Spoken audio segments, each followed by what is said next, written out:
Hello, I'm trying to get your attention here.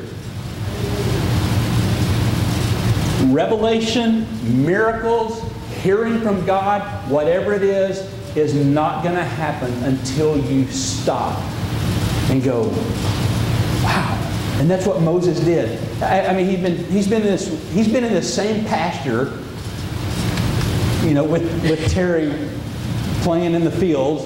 He's been in this same pasture for 40 years. He knows everything about this place. He's seen it, and all of a sudden, wow, look at that. And he begins to look. Listen, I'm going to end with this. I didn't get very far. If you want the things of God, then start looking. If you want God to do something in you, you're going to have to open this. If you want God to do something in you, you better get familiar with this right here. You better get your knees with calluses on. I'm serious. Or you better get comfortable this way when you're laying before Him, prostrate, going, oh God, I'm so desiring you today. God, I need you to speak to me. That's the way you hear and get and understand. Okay, I'm going to end with I'm going to be the pastor for a minute, the preacher, one of those harsh ones. Then if you're not going to do that, then don't whine to me. If you're not going to dig and not going to read and not going to pray and not going to worship and not all of that, then please do not call me and go, I just don't know what's wrong with my life. Seriously. See, because the truth is, I was there and I burned out of the ministry after years and years. I mean, we had this church that exploded. It was unbelievable what God did in this church. But the problem is that I cared more about their stuff than they did. I worked harder on people's stuff than they did. And I'm not going to do it anymore. I can't. I mean, it absolutely wrecked me physically and in a lot of other ways. So, if you're digging and you're pressing in and you're wanting and you're looking for the bush that burns and going, oh my goodness, God. I mean, if we're after Him together, then I'll be the first one at your side.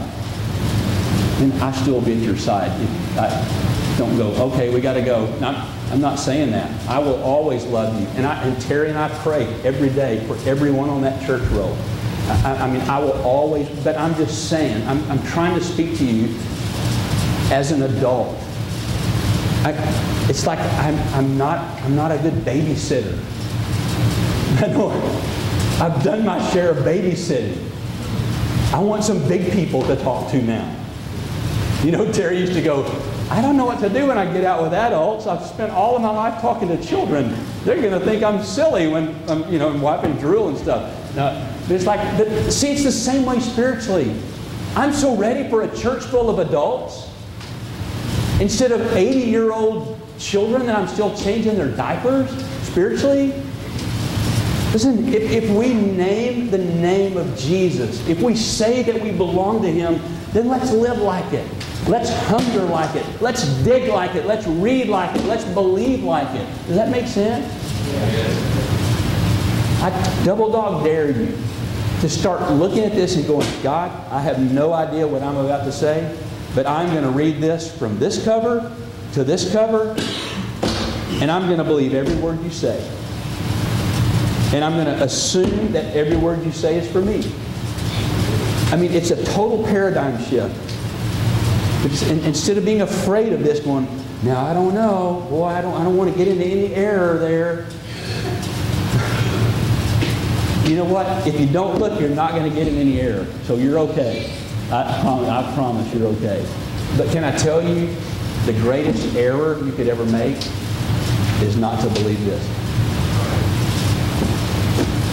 Let's pray. Wow.